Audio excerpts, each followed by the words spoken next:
삼성 라이온즈 구자욱 선수가 5년에 120억 원 계약을 했습니다. 뒷이야기 전합니다. 롯데자이언츠 이학주 선수 연봉 협상 완료가 됐습니다. 이 이야기도 신인상을 받은 이어리 선수보다 SSG 랜더스의 장지훈 선수 연봉 인상 폭이 좀 더 컸는데 왜일까요? 프로야구 연봉 산정 시스템을 좀 알아봤습니다. 기아 타이거즈 김윤동 선수가 자유계약 선수가 됐는데 선수가 원했다고 하는데 이 부분도 취재를 했습니다.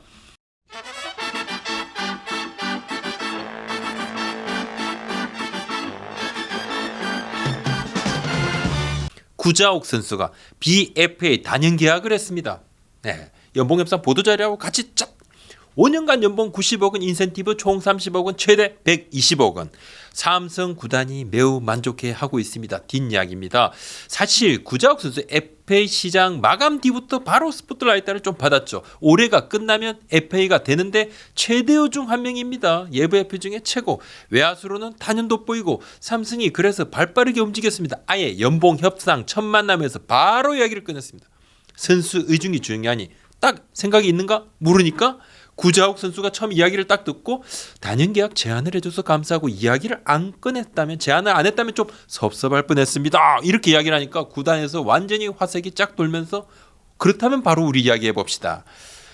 이야기가 일사천리로 움직여서 구단 최고위층도 설득을 하고 삼성그룹 쪽에서도 굉장히 오케이하고 반응이 아주 좋았다 그럽니다. 삼성은 건강한 선수, 리더십 있는 선수, 로열티 있는 선수를 미리 확보했다. 계약 후 구자욱 선수가 삼성을 떠난다는 생각은 한 적이 없었고 좋은 조건 제시해 주신 구단에 감사하고 앞으로 팀이 강해지는데 집중해서 매경기 최선 다하겠다. 팬 여러분께도 감동을 드릴 수 있는 플레이를 하는 선수가 되겠다. 이렇게 이야기를 했습니다. 구자욱 선수는 최근까지도 에이전트가 없었습니다. 그래서 구단이 좀 더 움직이기 좀 수월했던 것 아닌가. 아무래도 에이전트하고 이렇게 접촉하는 것보다도 선수하고 먼저 좀 직접 소통이 가능한 상황이어서 협상 진척은 조금 더 빨랐습니다. 구자욱 선수를 두고 여러 에이전시에서 계약하자 이렇게 이야기를 좀 했는데 FA 앞두고는 구자욱 선수가 뭐 어디든 에이전시 계약을 아마 했을 것 같습니다. 보통 다 하거든요. 삼성 구단 관계자 얘기인데요. 선수에게 고맙다. 구단에 대한 애정이 크고 잘하려 하는 욕구도 강한 선수다. 사실 올해 조금 부진해도 안 잡을 수 없고 계약한 입장에서는 아주 잘해도 문제고 몸값이 더 뛰니까 그렇지 않아도 타구단과 씨름을 해야 되는 상황이어서 구자욱 선수는 무조건 잡아야 하는 친구고 협상에 큰 애로사항이 없었고 FA 계약이었으면 좀 더 치열했을 것이고 원만하게 합의가 됐고 금액이 중요한 것은 아니라고 본다. 이 계약은 선수 입장에서도 얻는 것이 있고 구단도 불확실성을 제거하고 프랜차이즈 스타 핵심 전력을 미리 확보했다. 선수도 사실 불안한 거다. 선수도 FA 앞둔 시즌에 고민이 많았을 것이다. 윈윈 계약이다. 20대에 20홈런 이상을 친 유일한 외야수가 구자욱이다.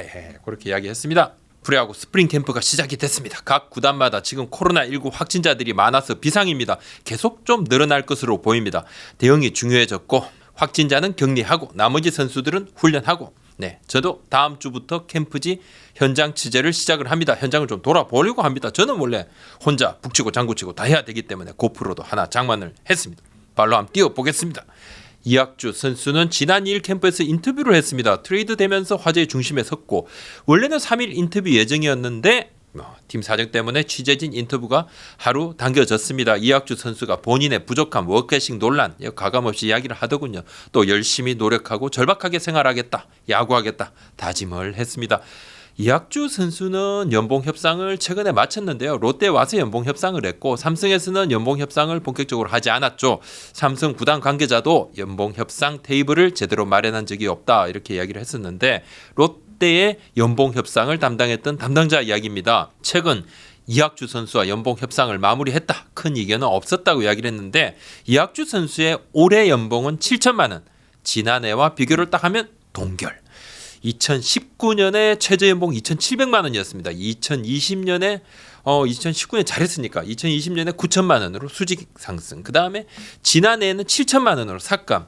지난해 성적은 66경기에서 타율 2할 6리 32안타 4홈런 20타점인데 삭감 대상으로 분리될 수 있었지만 트레이드 해온 롯데 구단은 동결을 결정을 했습니다. 타구단 연봉 협상을 담당했던 타구단의 실무 담당자 얘기입니다. 저게 아마 삼성에서 협상을 했으면 소폭이라도 삭감 대상이었을 건데 기대를 안고 트레이드를 해온 선수의 경우는 데려온 구단에서 일정 부분 기대치를 반영하는 경우가 많다 이렇게 이야기를 하더군요. 롯데 역시 이러한 기대치 부분 이 부분을 굳이 부인을 하지 않았습니다. 구단 표현으로는 쿨하게 합의를 했다고 합니다.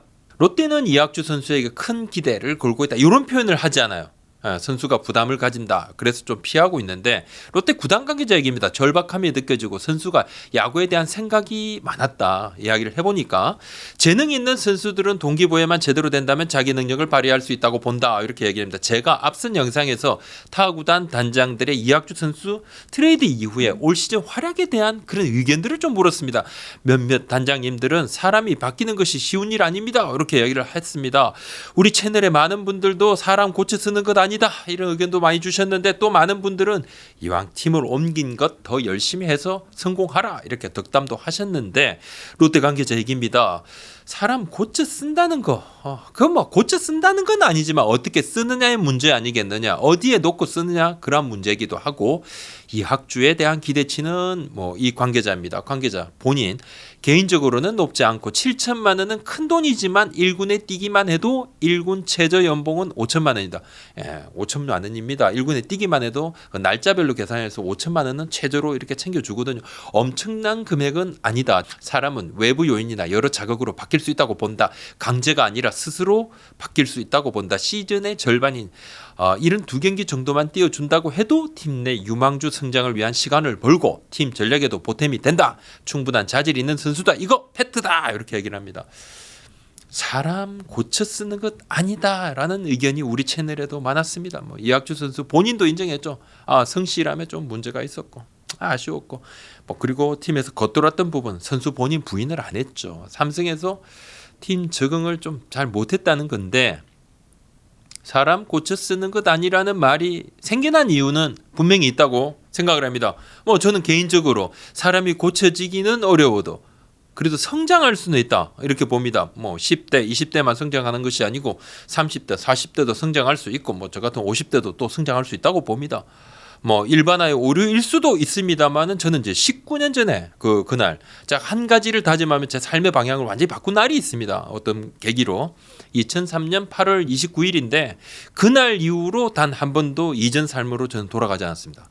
저같이 의지가 약한 사람도 삶의 방향을 완전히 좀 일정 부분 틀 수도 있었는데 또 한 가지는 사람에 대한 평가는 사실 평가는 이들도 그 사람의 모든 면을 다 보는 것이 애초에 불가능하다. 그러니까 그 사람에 대해서 이렇다, 저 사람에 대해서 저렇다 이렇게 단정 짓는 것은 좀 조심할 필요가 있다는 생각을 해봅니다. 사람에 대한 결론은 그 결과를 보고 내려도 늦지 않다고 봅니다. 이제 시즌이 시작될 거고 재능이 있고 우여곡절을 겪은 한 선수가 출발선에 서 있습니다. 저는 지금은 이학주 선수의 절박한 다짐에 응원을 보내보고 싶습니다. 제 개인적인 생각입니다. 올 시즌에 연봉 조정 신청자가 한 명도 없었습니다. 그렇다고 해서 연봉 협상 잡음이 전혀 없었느냐? 그렇진 않죠. 2020 시즌이 끝난 뒤에 KT 위즈 주건 선수가 연봉 조정 신청을 했습니다. 선수가 이겼습니다. 이전에 유지은 감독이 이긴 적이 있는데 정말 붙었다 하면 그냥 구단이 다 이겼어요. 이후에 변화가 하나 생겼습니다. 지난해 연봉 조정 신청에서 선수 이기고 난 다음에 연봉 조정위원회가 꾸려지고 이 조정위원회가 판단을 할 때 비슷한 연차 비슷한 성적을 거둔 타팀 선수의 연봉 협상 결과도 일정 부분 참조하는 그런 부분이 있었어요. 근데 주건 선수 판정 이후에 KT 구단이 KBO에 강력하게 항의를 합니다. 구단마다 상황이 다르고 연봉 산정 시스템이 다른데 이거 말이 안 된다. 타구단 비교 왜 하는가? 이거 없애. 그래서 이후부터는 타구단 비교 대신에 팀 내에서만 비교를 한다 그러는데 사실 이렇게 되면 비교 대상이 좀 적어집니다. 결과적으로 선수에게 다소 불리하게 작용될 수 있다는 이야기가 있습니다. 그럴 것 같아요. 근데 구단들은 당연히 환영하겠죠. 팀마다 잣대 다르다 이렇게 이야기를 하면서 신인상을 받은 기아 이효리 선수가 3천만 원에서 9천만 원으로 200% 인상. 근데 장지훈 선수가 3천만 원에서 1억 500만 원으로 250% 인상이 됐거든요. 이효리 선수가 신인상 1위, 롯데 최준용 선수가 신인상 2위, 장지훈 선수가 신인상 투표에서 3위를 했거든요. 근데 2년 차였던 최준용 선수는 4,200만 원에서 1억 700만 원으로 154.4%가 인상이 됐는데 그렇다면 신인상 투표 이거 이상한 거 아니야 이거. 그렇지만 사실 이러한 결과에 대한 가장 큰 변화, 결과 이렇게 달라졌던 부분은 팀마다 연봉 산정 기준이 완전히 다르기 때문입니다. 대졸 신인인 SSG의 장지훈 선수는 지난해 60경기에서 2승 5패 1세이브 10홀드 평균 자책점 3.92를 기록을 했는데 80과 3분의 1이닝을 던졌어요. 팀 내 고가는 투수 쪽으로만 보면 투수 전체 2위였다고 합니다. SSG 랜더스 내에서 투수 1위는 김태경 선수고 장지훈 선수가 2위였는데 SSG 관계자 얘기입니다. 뭐 타구단 연봉 협상은 다들 뭐 신경 안 쓴다. 우리만 그런 거야. 타구단도 마찬가지다. 신경 안 쓴다.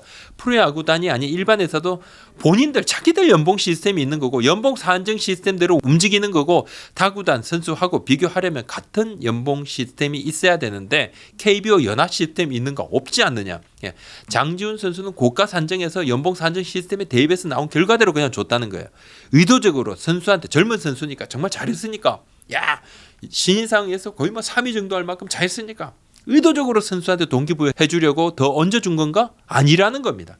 예, 고가가 나온 대로 준 거다 이렇게 이야기를 하는데 팀마다 연봉 산정 시스템 운영을 하고 있습니다. 개인 성적, 중요 순간, 팀 기여도, 연차, 이전 연봉 대비 활약 등등 아주 세밀한 부분까지 다 체크를 해서 대입을 해요. 성적 고가 내고 이 시스템에 대입을 해서 연봉이 딱 나옵니다. 팀마다 제각각입니다. 시스템이 동일하지 않습니다. 팀마다 이 시스템을 매년 보완을 하고 있다 그럽니다. 1990년대 초중반부터 여러 팀이 순차적으로 이 연봉 산정 시스템을 운영을 하기 시작을 했습니다. 뭐 큰 틀은 일본 팀에서 가져왔다고도 하는데 뭐 자체 개발한 팀들도 꽤 있습니다. 그 이전에는 뜨가웃의 기록원이 선수들의 공식 기록에 더해서 활약 부분을 따로 체크를 또 하기도 했다고 합니다. 나중에 이것이 연봉 산정 기준이 되기도 했는데 지금은 뭐 디지털화가 다 됐죠. 그렇다면 연봉 산정 시스템에 대입해서 나오는 예상 연봉 결과대로 선수들이 다 도장 찍느냐? 시스템이 있으니까 그냥 우리가 연말정산 하듯이 그냥 대입하면 그냥 따라락. 근데 선수들 이거대로 찍지 않죠. 뭐 그렇다면 협상할 필요도 없겠죠. 그냥 불러서 그냥 올해 연봉 이렇게 나왔으니까 그냥 봐도 이렇게 입금만 해주면 끝인데 그렇게 안 한다는 겁니다. 여러 차례 만납니다. 입장 좁히고 뭐 안 되면 또 인센티브 조항을 구단에서 좀 넣어주기도 하고 안 되면 조금씩 또 올려주기도 하고 또 그것도 안 되면 선수를 설득을 끝까지 하기도 하죠. 가장 곤혹스러운 부분을 제가 한번 물어봤습니다. 각 팀의 연봉 협상 담당자들한테. 그러니까 팀 내에 주축이 되는 선수들이 비슷한 연봉을 받고 비슷한 활약, 좋은 활약, 특히 좋은 활약을 펼친 선수들 이렇게 한 두세 명이 있을 때 이 선수들 사이에 기싸움이 있어요. 자존심 싸움이 당연히 있습니다. 팀마다 이때 굉장히 고민을 한다 그럽니다. 롯데의 경우는 뭐 영근이, 박세웅, 김홍준 선수가 막판까지 연봉 협상 계속 이어갔었죠. 김윤동 선수 이야기를 좀 해보겠습니다. 2017년, 2018년에 잘했죠. 65경기, 64경기 정말 많이 나왔습니다. 기아 필승조 멤버였죠. 근데 2019년에 경기 중에 마운드에서 통증으로 딱 난리도 아니었어요. 굉장히 충격적인 장면입니다. 대흉근이 찢어지는 부상이었고 이후에 어깨 부상이 발견이 되고 재활을 했는데 안 됩니다. 결국 어깨 수술하고 2년 넘게 재활을 했는데 1군 무대에 서지 못하고 안타까운 시간이 이어지고 당시에 혹사에 대한 비난 여론이 매우 거셌습니다. 지금도 이 부분 안타까워하는 팬들 많습니다. 최근에 김윤동 선수가 자유계약 선수로 풀렸어요.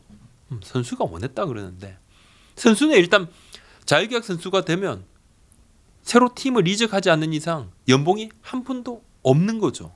그거 완전 손해인데 구단에서 그냥 나가라 한 것도 아닌데 기아 구단은 최근에 김윤동 선수한테 연봉 협상을 하려 했어요. 그 과정에서 육성 선수로 전환을 이야기를 했습니다.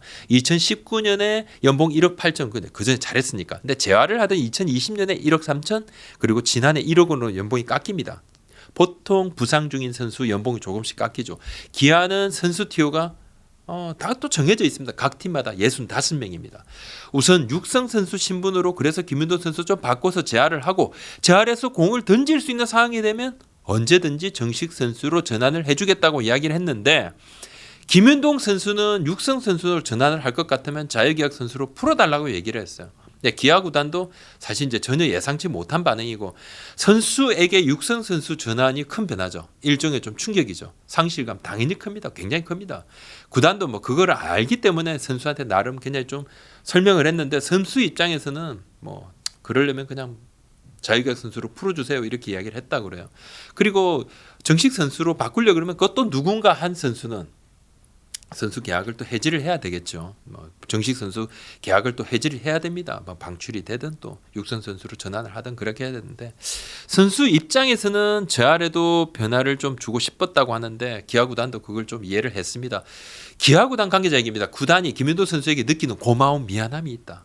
하지만 구단 입장에서도 당장 선수 한 자리를 못 쓴 상황이고 가장 좋은 방법을 좀 고민을 했는데 안타깝고 공을 던질 수 있는 상황이 되면 언제라도 소속 선수로 전환을 시켜주겠다는 뜻을 전달을 했지만 선수 본인 마음이 좀 확고했고 김윤동 선수 좀 더 자유롭게 재활을 하게 되지만은 할 수 있겠지만 비용적인 측면은 본인이 다 부담을 해야 되는 상황이 됐어요. 그러니까 구단도 굉장히 좀 놀랐습니다. 선수 본인이 이러한 상황에 대해 좀 상실감이 없지 않았겠지만 답답함이 굉장히 좀 이어지다 보니까 이러한 또 선택을 하게 됐습니다. 지금 김윤도 선수의 정확한 몸 상태는 좀 체크를 해보니까요. 구단에서 체크한 부분입니다. 기아 구단을 통해서 제가 다시 한번 체크했는데 단계별 재활 피칭 프로그램을 진행을 하고 있습니다. 재활 선수들은 다 이거 합니다. 투수들은. 지금 뭐 캐치볼까지 좀 한 상태입니다. 롱토스로는 아직 들어가지 못했고 롱토스까지 가고 난 다음에 이제 거리를 좁히면서 더 강한 피칭을 하게 되고 이후에 불펜 피칭, 타자를 세워두고 라이브 피칭, 이후에 또 실전 피칭, 그렇게 좀 이어지고 팀에 합류하게 되는데 단계를 끌어올릴 때마다 통증이 좀 없어야 되고 통증이 생기면 또 멈추고 다시 또 이전 단계로. 그러니까 선수가 계속 통증을 이겨내고 불안감을 이겨내고 극복하고 피칭을 반복적으로 해야 되는 이 지난한 시간들. 이 시간들을 선수들이 참 참기가 어렵다 이야기를 합니다. 재활이 굉장히 고통스럽죠. 아무튼 김윤동 선수가 또 새롭게 또 결정을 했어요. 어려운 길을 또 가시밭길을 또 걸어야 되는 그런 상황이 됐는데 김윤동 선수의 멋진 부활도 기대를 해보겠습니다. 오늘 여기까지입니다. 구독, 좋아요, 알림 설정까지 고맙습니다.